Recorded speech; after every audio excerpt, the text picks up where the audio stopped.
सबसे ज़्यादा चर्चा है वो हैं हरियाणा के शिक्षा मंत्री महिपाल ढांडा। तो बीजेपी एक जाट को अपना प्रदेश अध्यक्ष तीसरी बार बनाने जा रही है। एबीवीपी के टाइम में भी, बाद में भी। तो ये युवा मोर्चा के प्रधान भी रहे हैं। तो ये भाजपा के बहुत ही मजबूत कार्यकर्ता और पदाधिकारी रहे हैं। को जाटों का ये बेल्ट कहा जाता है और यहाँ महिपाल ढांडा खूब एक्टिव है। हालांकि एक दूसरा नाम पर भी विचार हो रहा है, कैप्टन अभिमन्यु के नाम पर भी विचार हो रहा है। नमस्कार, मेरा नाम है सतसिंह, दी हरियाणा टॉक्स में आपका स्वागत है। हमारा विशेष डेली पॉडकास्ट मुद्दा में आज हम बातचीत करेंगे भारतीय जनता पार्टी हरियाणा को मिलने जा रहा है नया प्रदेश अध्यक्ष, और जिस नाम की सबसे ज़्यादा चर्चा है वो हैं हरियाणा के शिक्षा मंत्री महिपाल ढांडा। जी हाँ, सूत्र ये बता रहे हैं महिपाल ढांडा का नाम जो है वो लगभग फाइनल हो चुका और किसी भी पल घोषणा हो सकती है।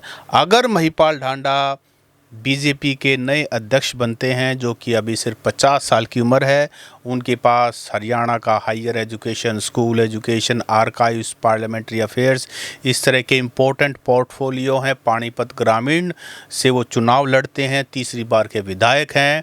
तो बीजेपी एक जाट को अपना प्रदेश अध्यक्ष तीसरी बार बनाने जा रही है।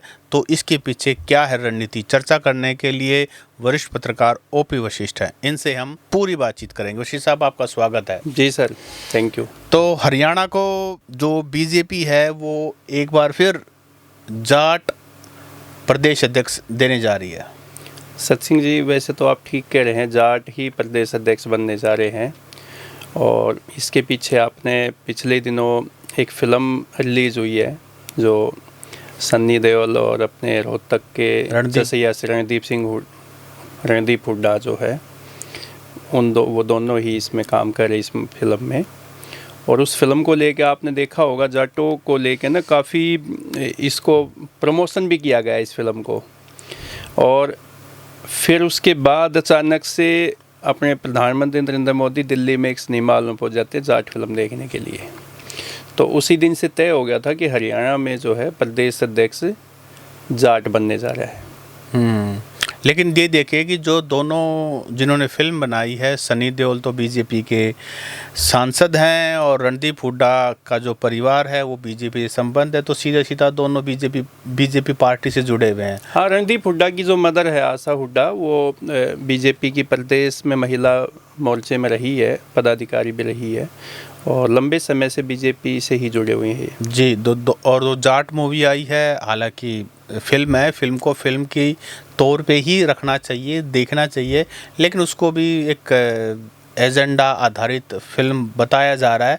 और बीजेपी के लोग जिस तरीके से उसकी ब्रांडिंग कर रहे हैं, क्योंकि हरियाणा के जाट तो बीजेपी से नाराज़ है। अब तो पिछले काफ़ी टाइम से ना जितनी भी फिल्में आ रही हो सारी एजेंडा बेस्ड ही कहते हैं।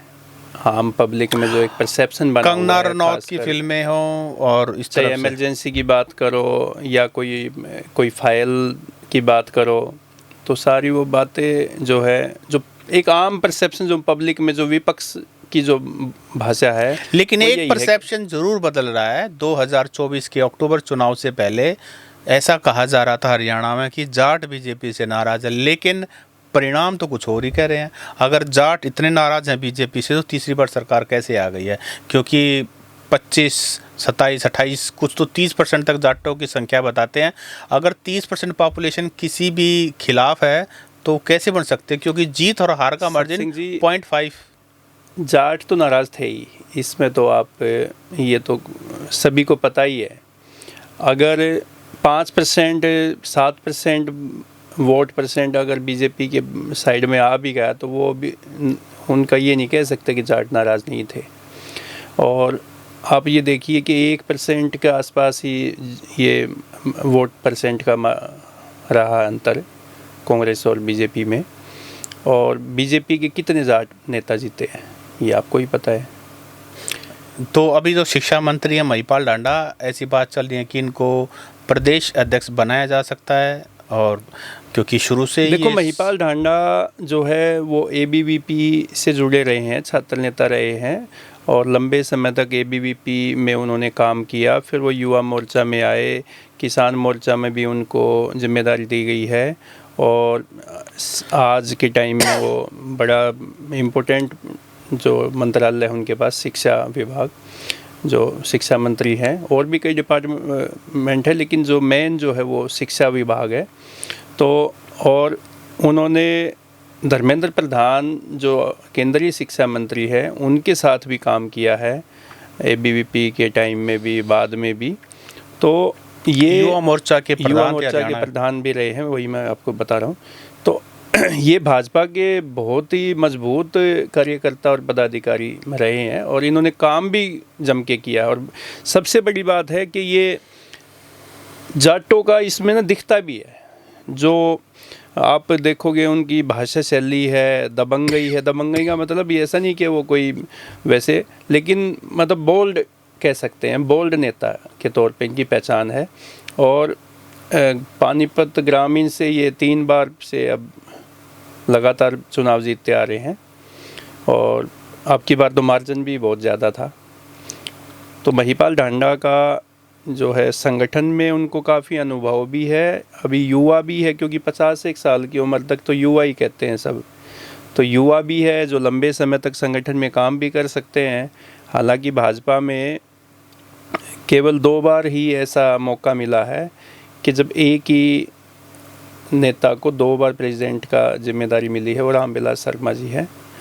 अदरवाइज किसी को 2 बार लगातार जैसे मौका तो मिला है। जैसे आप देखोगे सुभाष बराला जो है, इनको भी 5 से 6 साल के आसपास सबसे लंबा कार्यकाल जो एक साथ जो कार्यकाल रहा बीजेपी में प्रदेश अध्यक्ष का, वो सुभाष बराला का ही रहा है। 5 साल कुछ महीने का उनका कार्यकाल में रहा है। तो सुभाष बराला, और उसके बाद अभी जो हाल ही में बीजेपी के प्रदेश अध्यक्ष मोहन लाल बडोली, इनको बीजेपी को एकदम से, क्योंकि नायब सैनी को मुख्यमंत्री की जिम्मेदारी संभालनी थी, इसीलिए कट शॉर्ट करके मोहन लाल बडोली को मौका दिया गया। और मोहन लाल बडोली ने 2 चुनाव भी नहीं लड़ा, जो विधानसभा उनकी राय विधानसभा है, तो उसे उन्होंने चुनाव भी नहीं लड़ा। और उन्होंने यही कहा उस समय कि मैं पार्टी के लिए समर्पित हो जाऊं, क्योंकि प्रदेश अध्यक्ष की जिम्मेदारी पूरे प्रदेश की होती है। लेकिन अभी हाल ही में एक बहुत बड़ी कंट्रोवर्सी हुई मोहनलाल बडोली का और रॉकी मित्तल का, दोनों का नाम एक गैंगरेप में आया। और हालांकि उसके बाद हिमाचल प्रदेश में हालांकि उसके बाद वो FIR क्वैश हो गई थी, लेकिन वो महिला फिर आके खड़ी हो गई। तो एक पब्लिक पर्सनालिटी के लिए एक बड़ी ऑड सिचुएशन और एम्बैरेसिंग सिचुएशन हो जाती है। अनिल विज ने भी काफ़ी कुछ कहा उसके बाद, तो लेकिन अनिल विज ने कहा तो अनिल विज को तो तुरंत चुप करवा दिया गया था एक नोटिस दे के। उनसे 100 कोस ने नोटिस भेजा, और अनिल विज उसके बाद से उनकी कोई स्टेटमेंट नहीं आई है। लेकिन अभी चर्चा ये भी है कि अभी काफ़ी उथल पुथल होगी उसके अंदर। अनिल उथल पुथल पे हम बाद में बात कर सकते हैं सत सिंह जी। आज तो हम प्रदेश अध्यक्ष पे ही बात करें। तो भाजपा का मैं थोड़ा सा प्रदेश अध्यक्ष जो अभी तक के रहे हैं उन पे थोड़ा सा मैं आपको जानकारी दे दूँ। सबसे पहले 1980 में जब भाजपा का गठन हुआ तो पहली प्रदेश अध्यक्ष एक महिला बनी थी, कमला वर्मा, और वो यमुनानगर से विधायक भी रही है जनसंघ के टाइम पे। तो उसके बाद 14 बार चुनाव हो चुके हैं प्रदेश अध्यक्ष के। चुनाव या मनोनीत ही होते हैं, मोस्टली चुनाव नहीं होता। तो उसमें 14 लोगों को जिम्मेदारी दी गई है अभी तक। उस महिला को केवल एक बार मौका मिला। पहली महिला भाजपा की प्रदेश अध्यक्ष जो रही है वो कमला वर्मा है। उसके बाद कभी दोबारा से महिला को मौका नहीं मिला। और उसके बाद कमला वर्मा के बाद सूरज भान है, उनको प्रदेश अध्यक्ष बनाया गया, जो यमुनानगर से चुनाव भी जीते हैं। और फिर बाद में राज्यपाल भी उनको बनाया गया। और फिर डॉक्टर मंगल सेन आगे थे जो रोहतक से 7 बार विधायक भी रहे। फिर देवीलाल की जब गवर्नमेंट थी तो उसमें उप मुख्यमंत्री का दर्जा भी उनको पद भी मिला था। फिर प्रोफेसर रामविलास शर्मा 1990 में डॉक्टर मंगल सेन के बाद प्रोफेसर रामविलास शर्मा को प्रदेश अध्यक्ष बनाया। फिर रमेश जोशी है 1994 के बाद, ये 4 साल का कार्यकाल इनको मिला। और OP ग्रोवर है 1998 में बने, इनको 2 साल प्रदेश अध्यक्ष की जिम्मेदारी दी गई। रतनलाल कटारिया 2000 में प्रदेश अध्यक्ष बने, जिनको 3 साल का कार्यकाल होता है, पूरा किया इन्होंने। और प्रोफेसर गणेशी लाल जो है वो 2003 में इनको प्रदेश अध्यक्ष बनाया, ये भी 3 साल इन्होंने पूरे किए। और आत्म प्रकाश मनचंदा 2006 में प्रदेश अध्यक्ष बने, जो 2 साल तक ही प्रदेश अध्यक्ष रह पाए। और फिर उसके बाद है जो कृष्णपाल गुर्जर, ये 2009 में इनको जिम्मेदारी दी और फिर इनको 3 साल से ज़्यादा का कार्यकाल इनके पास रहा। और फिर रामविलास शर्मा को फिर से प्रदेश अध्यक्ष 2013 में बनाया और इन्हीं की लीडरशिप में हरियाणा में गवर्नमेंट बनी बीजेपी फर्स्ट टाइम, और लोकसभा भी चुनाव इन्हीं के समय में हुए और विधानसभा के और पहली बार जो प्रदेश में गवर्नमेंट बनी बीजेपी की, और रामविलास शर्मा के प्रधान पद जब इनके पास था तब भी बनी है। और उसके बाद सुभाष बराला 2014 में रामविलास शर्मा को कार्यकाल पूरा होने के बाद सुभाष बराला को प्रदेश अध्यक्ष बनाया, जो 5 साल से ज़्यादा समय तक रहे लगातार। और फिर उसके बाद ओपी धनखड़ 2020 में इनको प्रदेश अध्यक्ष बनाया और 3 साल इन्होंने पूरे किए।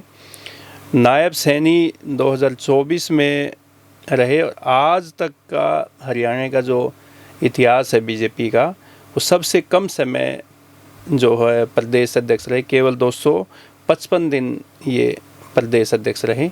फिर उनके बाद मुख्यमंत्री बना दिया गया था। तो फिर मोहनलाल बडोली को जो है वो प्रदेश अध्यक्ष बनाया, जो अभी इनको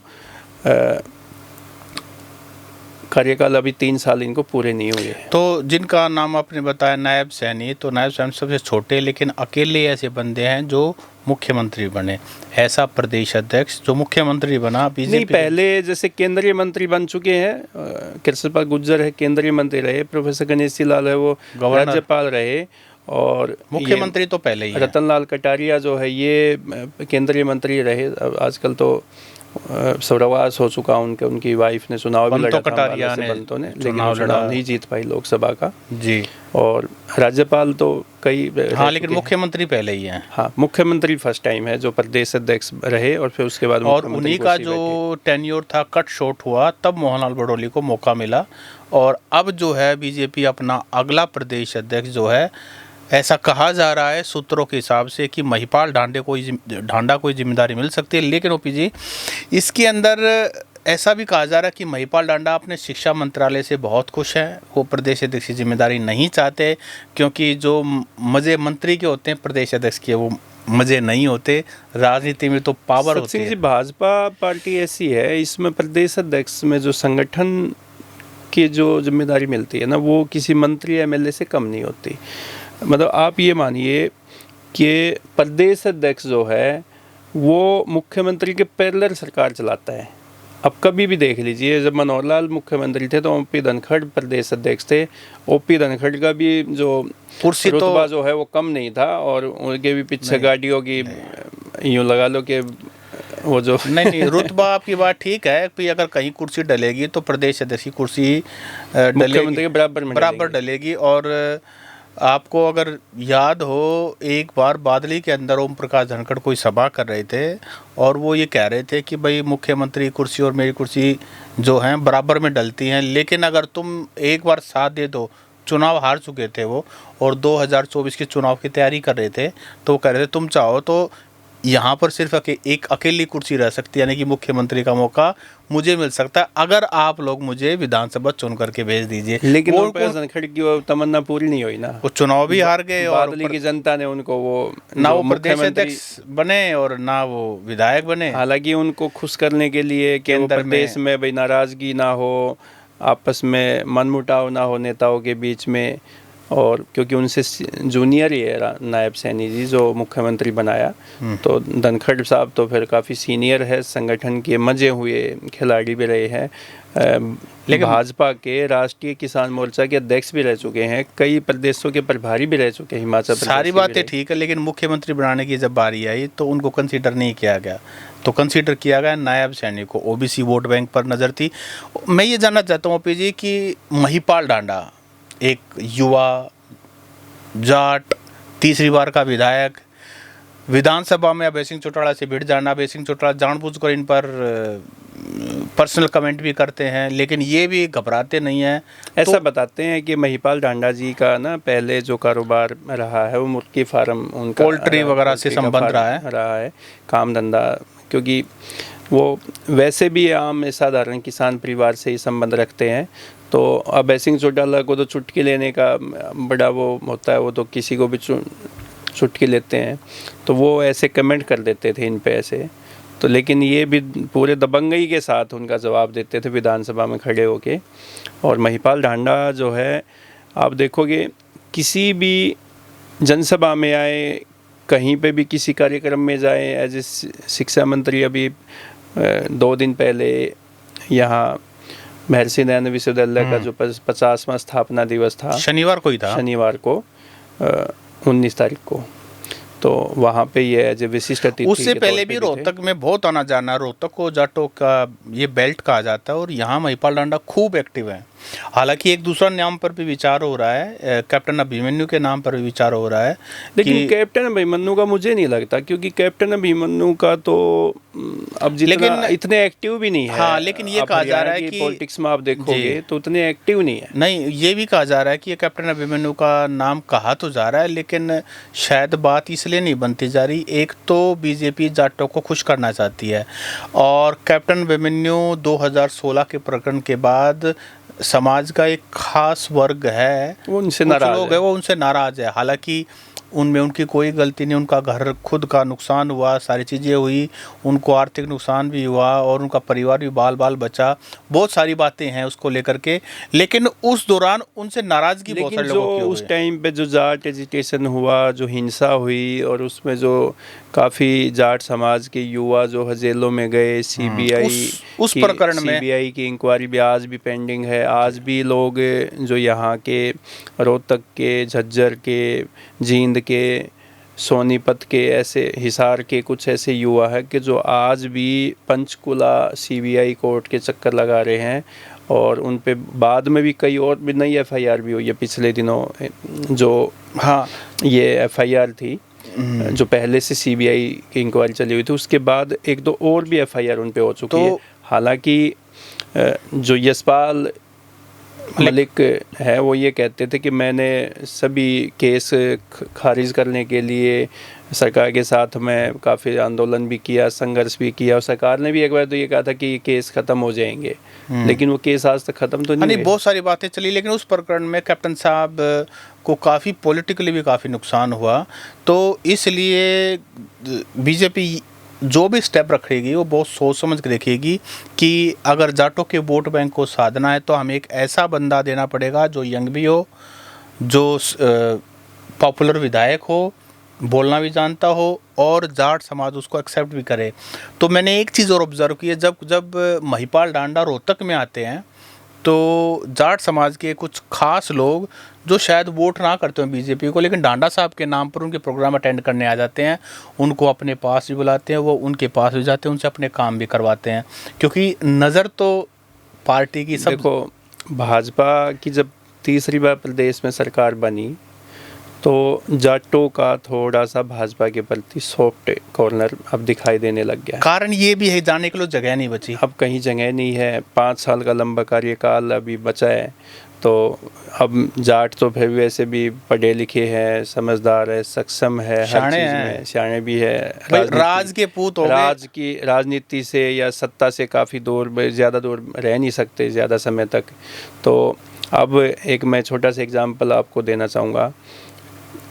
कल 19 तारीख को किलोई में एक खेल प्रतियोगिता थी, और वहाँ पे मुख्यमंत्री नायब सिंह सैनी को उद्घाटन के लिए मुख्य अतिथि बुलाया गया था। कृष्णमूर्ति हुड्डा के बुलावे पे वो पहुँचे थे।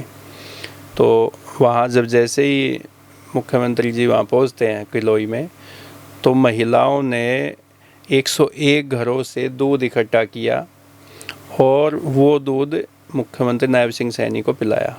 और वहाँ की जो जाटी समाज की महिलाएं थी वो मुख्यमंत्री नायब सैनी के ना काफ़ी उनकी सराहना कर रही थी, उनकी व्यवहार की काफ़ी सराहना कर रहे थे। ये तो वो है किलोई जो भूपेंद्र सिंह हुड्डा का गढ़ है, और जाटों का गढ़ है। और यहाँ से तो भाजपा अभी यूँ लगाओ कि न तो यहाँ कभी पहले कोई विधायक बन पाया है, और अभी इस चुनाव में भी भूपेंद्र सिंह हुड्डा जो बहुत बड़े मार्जिन से चुनाव जीते हैं, तो ये तो किलोई की बात है।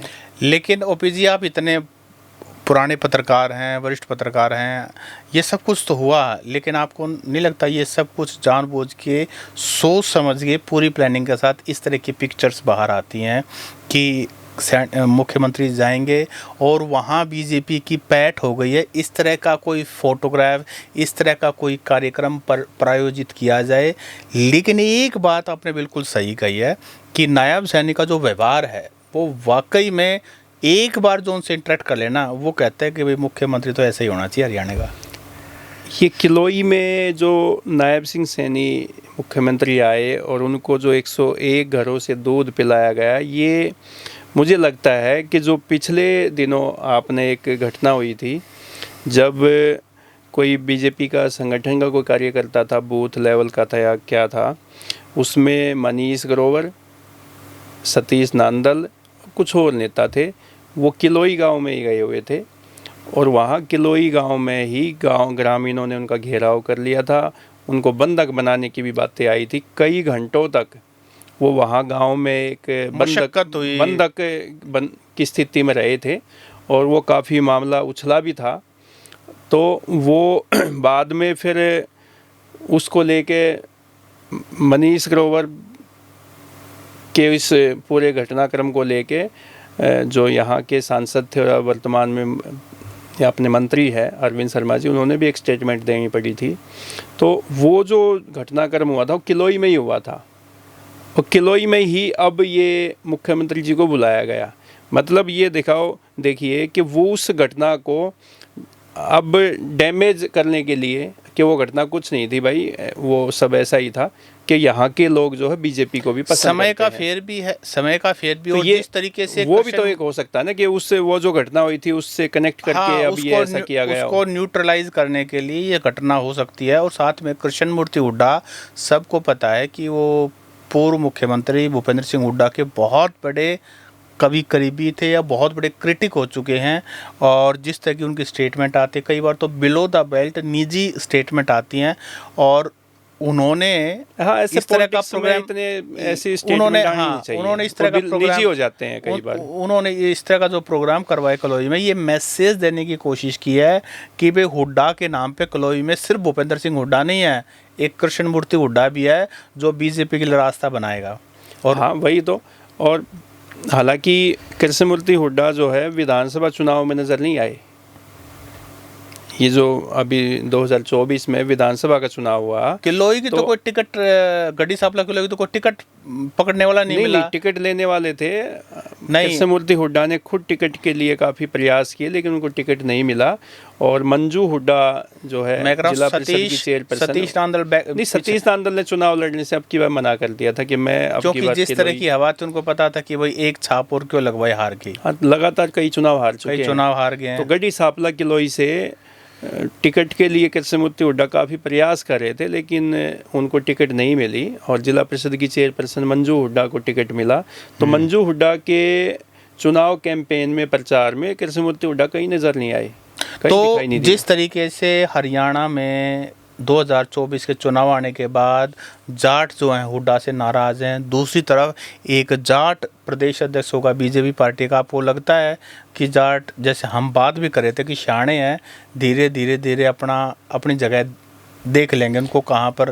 देखो बीजेपी में जाट नेताओं की तो कोई, मुझे नहीं लगता कि जाट नेता कोई करिश्मा कर पाएंगे। अगर करिश्मा करते तो फिर ओम प्रकाश धनखड़ चुनाव क्यों हारते, कैप्टन अभिमन्यु जो नारनौल से चुनाव क्यों हारते, जेपी दलाल चुनाव क्यों हारते, सुभाष बराला चुनाव क्यों हारते। लेकिन काम तो सभी को करवाने हैं ना। वही देखो ना, तो ये इसलिए है ना कि जाट, बीजेपी में जो जाट है, हरियाणा के जाट उनको जाट नहीं मानते। सच्ची बात तो ये है। अब महिपाल ढांडा जो है ये कितना करिश्मा कर पाएंगे, ये भविष्य के गर्भ में है। अभी वर्तमान में तो ये है कि वो अपना चुनाव जीतने में तो सक्षम है, लगातार 3 चुनाव जीत चुके हैं, अब शिक्षा मंत्री के पद पे है, काफ़ी मिलनसार है, लोगों के बीच में रहते हैं, कार्यकर्ताओं का फ़ोन रात को 12 बजे भी उठा लेते हैं, ऐसा कहते हैं। सर, जो आपने अभी बात कही ना कि जाट को जाट नहीं मानते, बेसिकली क्या है कि जो जाट पढ़ लिख ले, शहर में शिफ्ट हो जाए, थोड़ी सी अंग्रेजी सीख जाए, थोड़ा बोलना सीख जाए, थोड़ा व्योत बना ले, तो उसी को जाट मानना बंद कर देते हैं। देखो, गांव वालों को तो सोच ये है, उनको लगता है कि हमारे थाने पुलिस चौकी सारे गलत सलत सारे काम जो करवा दे बिना वैसे तो ये सवाल है कि भाई कोई पुलिस वाला गाड़ी बाइक रुकवा ले तो चालान ना कटे, कान कान में बोला है, ये मंत्री जी से बात करो सीधा। तो बड़े गांव वाले था, असली जाट तो उस समय का है, लेकिन वो जमाना गया, अब वो ज़माना नहीं है। देखो, हम यहाँ के जो किसान है, जाट है, ये तो चाहे कितना भी बड़े से बड़े पद पर जाट बैठ जाओ, जो बीजेपी में है उसको तो बिल्कुल नहीं मानते। अब पिछले दिनों आपने देखे नहीं, अपने जो उपराष्ट्रपति है जयदीप धनखड़ साहब है, उनके बारे में भी, जगदीप धनखड़ साहब है, उनके बारे में भी कई तरीके के स्टेटमेंट लोगों ने दी, यहाँ के लोगों ने दी, तो ने दी। चलो, हमारा आज का विषय जो था कि भाजपा को अगला प्रदेश अध्यक्ष मिल सकता है, जो कि शिक्षा मंत्री महिपाल डांडा के रूप में हो सकता है, लेकिन ये खबर तो पुख्ता उसी समय होगी जब बीजेपी इसकी घोषणा कर देगी। आप उम्मीद तो ये है सत्सिंह जी, कल सोमवार को 21 तारीख को में भी भाजपा इसकी घोषणा कर दे, और महिपाल डांडा जो आज हम जो बैठ के डिस्कस कर रहे हैं, हमारी बात पर शायद मोहर ही लग जाए जी। लेकिन क्या उनके पास प्रदेश अध्यक्ष के साथ साथ मंत्रालय भी रहेगा, ये देखने वाली बात है जी। तो दोस्तों, आपको क्या लगता है, जो महिपाल डांडा को क्या अगला प्रदेश अध्यक्ष बनाया जा सकता है? अगर हाँ, तो आप हमें कमेंट करके बताएं। अगर आपको लगता है कि नहीं, किसी और को मौका मिलने वाला, वो भी आप कमेंट करके बताएं। बाकी जल्दी ही बीजेपी को नया प्रदेश अध्यक्ष मिलेगा। कौन होगा और हमारी बात पर क्या मोहर लगेगी, ये उसी दिन पता लगेगा जिस दिन घोषणा होगी। ओपी जी, आपका बहुत बहुत धन्यवाद। Thank you sir.